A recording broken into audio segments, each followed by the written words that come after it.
இது எங்களுடைய அடையாளம் அப்படின்னு தான் நாங்கள் பார்க்குறோம். கொழும்பு இன்டர்நேஷனல் ஃபெஸ்டிவல் அப்படின்ற நிகழ்வில் முதலாக 2026 இன்டர்நேஷனல் ப்ரோக்ராமுக்கு செலக்ட் ஆயினதை நினைச்சு நான் ரொம்ப பெருமைப்படுறேன்.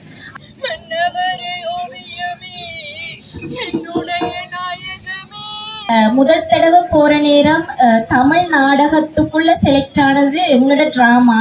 அப்ப மிச்ச டிராமா எல்லாமே சிங்களீஸ் டிராமா.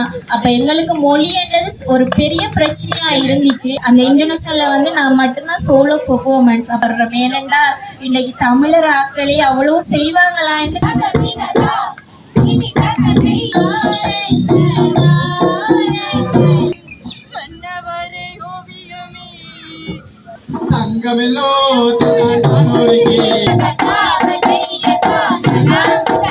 தமிழ் தரப்புல இருந்து தெரிவு செய்யப்பட்ட முதல் சர்வதேச நாடக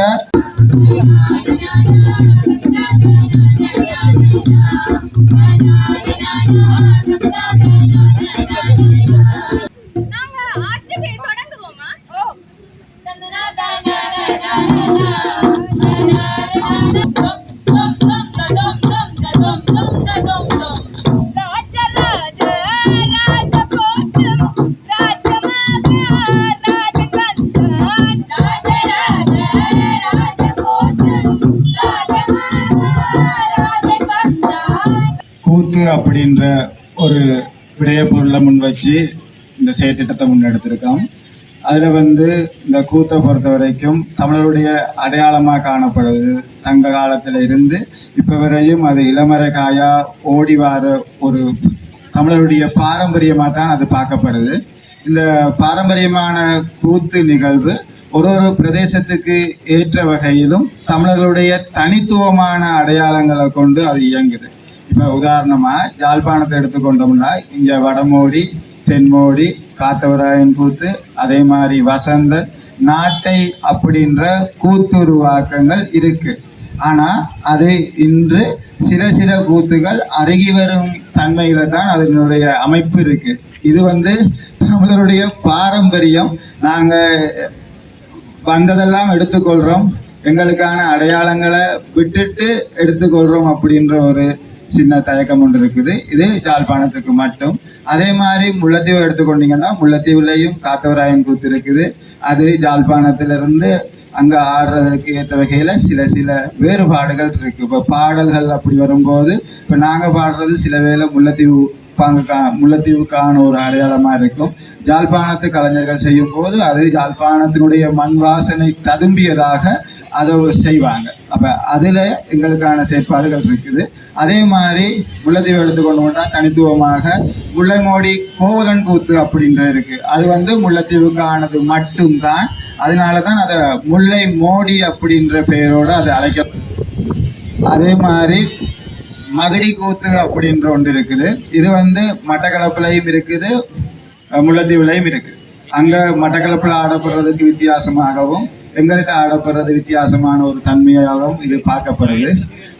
அதே மாதிரி மட்டக்களப்பினுடைய தனித்துவம் அப்படின்ட்டு பார்த்தீங்கன்னா வடமோடி, தென்மோடி, அதை விட பறைமேள கூத்து, வசந்தன் கூத்து, மகிடி கூத்து அப்படின்ற தன்மை இருக்கு. இப்போ யாழ்ப்பாணத்தில் இருக்கிற வடமோடி தென்மோடி மரபுக்கும் மட்டக்களப்பில் இருக்கிற வடமோடி தென்மோடி மரபுக்கும் இடையில வித்தியாசங்கள் காணப்படுறதா இருக்கலாம். ஏன்னா அந்நிய ஆதிக்கத்துக்கு பிற்பட்ட காலப்பகுதியில் ஆளுமையாக இருந்த வடமோடி தென்மோடி இங்கே மருகி அதனுடைய வடிவங்கள் இப்போ மருகிதான் இப்போ வரைக்கும் இருக்குது. இப்போ இது தான் அந்த மாற்றத்தினுடைய ஒரு தன்மையாக இருக்குது. அதே மாதிரி மலையகத்தில் இருக்கிற காமன் கூத்தோ, அர்ஜுன் தவசோ, பொன்னர் சங்கரோ, இது அவங்களுடைய வாழ்வியல் வரலாறு. அதாவது 1815ஆம் ஆண்டு அவங்க இங்கே வரும்போது இங்கே கொண்டு வரப்பட்ட அவங்களுடைய கலை வடிவங்களாகத்தான் நாங்கள் அந்த கூத்து வடிவங்களை நாங்கள் பார்க்குறோம். அதே மாதிரி மன்னார் பகுதி பார்த்தீங்கன்னா இங்கே வடமோடி தென்மோடி அப்படின்னு இருக்கிற மாதிரி அங்கே வடபாங்கு, தென்பாங்கு, வாசாப்பு, பாஸ்கு, சில இடங்கள்ல மன்னார் பாங்கு அப்படின்ற ஒரு மரபோடையும் இந்த கூத்துகள் இளையோடி நிற்கிறவண்டா காணப்படுது. இப்போ எங்கட ஆக்களுக்கே சில பேருக்கு தெரியாது தமிழுடைய பாரம்பரியம் கூத்து அப்படின்னா அந்த கூத்துக்குள்ள இவ்வளவு வகையான வகைப்பாடுகள் இருக்கு, அவ்வளவுக்குமான தனித்துவமான ஆட்டங்கள் இருக்கு. அப்ப இதுகள் எல்லாத்தையும் ஓரளவுக்கு நாங்களும் தெரிஞ்சு வச்சிருக்கிறோம். சில இடங்கள்ல எங்கள்கிட்டையும் பிள்ளைகள் இருக்குது. முழுமையாக அதை அறிஞ்சு கொள்றதுக்கு நாங்களும் ஆவலாக இருக்கிறோம். அதுக்கு இந்த சந்தர்ப்பத்தை தந்த உங்களுக்கு நன்றிகள். கொழும்பு இன்டர்நேஷனல் ஃபெஸ்டிவல் அப்படின்ற நிகழ்வில் 146 நாடகங்கள் முதல் சுற்றுக்கு தெரிவாகி 2வது சுற்றுக்கு 64 நாடகங்கள்கிட்ட வந்தது. அதில் இருந்து தமிழ் தரப்பில் இருந்து தெரிவு செய்யப்பட்ட முதல் சர்வதேச நாடக பிள்ளை அப்படின்ற பெருமை இவளுக்கு தான் இருக்குதுன்னு நான் நம்புகிறேன். சில வேளை இருக்கலாம். அது ஒரு தனி சோலோ பெர்ஃபார்மன்ஸ், மோனோ தியேட்டர் அப்படின்னு சொல்றது. அனைவருக்கும் வணக்கம். எனது பெயர் டிலக்ஷா. நான் மௌனியா சிவாலய ஆற்றுகை குழுவில் இருந்து வந்திருக்கிறேன். சாரோட ஒரு 4 வருஷமா நான் தொடர்ச்சியா பயணம் செய்து கொண்டிருக்கேன். முதலாக 2026 இன்டர்நேஷனல் ப்ரோக்ராமுக்கு செலக்ட் ஆகினதை நினச்சி நான் ரொம்ப பெருமைப்படுறேன். அதே நேரம் டிரெக்டராக செயற்பட்டது விஷ்ணுராஜ் விஜயகுமார் சார், அவருக்கும் இந்த சந்தர்ப்பத்தில் நான் நன்றி கூறுகிறேன்.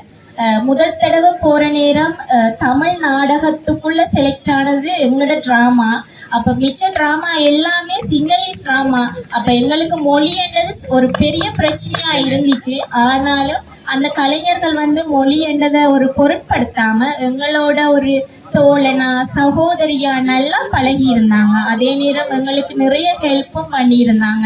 இப்போ அந்த இன்டர்நேஷ்னலில் நான் மட்டும்தான் சோலோ பெர்ஃபார்மன்ஸ். அப்போ அந்த பெர்ஃபார்மன்ஸுக்கு நான் சார் மியூசிக் அண்ணா, அவருக்கும் இந்த நேரத்தில் நன்றி. அவர் பேர் சால்ஸ் அண்ணா. அப்படி போகிற நேரம் நிறைய திங்ஸ் எங்களால் கொண்டு போக இயலாமல் இருந்துச்சு. அப்படி கொண்டு போயிருந்தாலும் அந்த ஒரு குறிப்பிட்ட நேரத்துக்குள்ளே நாங்கள் அதை செய்ய முடிக்க வேண்டிய தேவை எங்களுக்கு இருந்துச்சு. இப்போ அந்த நேரம் என்ன செஞ்சோம்னா, எங்களுக்கு நாங்கள் தமிழர் தானே என்ற ஒரு பாகுபாடு பார்க்க இல்லை. அவங்க எங்களுக்கு உடனே நிறைய சப்போர்ட் பண்ணியிருந்தாங்க. அப்போ அதை நினைச்சு நாங்கள் பெருமைப்படுறோம். ஏனெண்டா இன்னைக்கு தமிழர் ஆக்களே அவ்வளோ செய்வாங்களான்னு தெரியாது. பட் அவங்க நல்லா ஹெல்ப் பண்ணியிருந்தாங்க. முதல் தடவையா தமிழர் என்றதுல போறதுல நான் பெருமைப்படுறேன். இனி அடுத்தடுத்த வருஷங்கள்லையும் எங்களோட தமிழர்ல இருந்து போகணும் என்று நான் கூறிக்கொண்டு இந்த சந்தர்ப்பத்துக்கு வாய்ப்பளித்த எங்களோட சார் அவருக்கு திரும்பவும் நன்றி கூறி, நான் தான் A-level ட்ராமா இந்த சப்ஜெக்ட் படித்தேன். படித்தது சார்கிட்ட, அப்படியே சார்கிட்ட படித்து அதுக்கு பிறகு A-level முடித்ததுக்கு பிறகு இவ்வளவு காலமும் சாரோட தொடர்ச்சியாக பயணம் செய்து கொண்டிருக்கிறேன். ட்ராமா செய்யணும், எங்களோட தமிழர் கூத்துக்களை நாங்கள் விடக்கூடாது, அதை நாங்கள் வளர்க்கணும் என்றதில் ஆர்வம் இருக்குது. அந்த படியால் தான் நான் சாரோட இவ்வளவு காலமும் பயணித்து இதுவரைக்கும் இன்டர்நேஷ்னல் என்ற ஒரு சுற்றுக்கு நாங்கள் தெரிவாகியிருக்கிறோம்.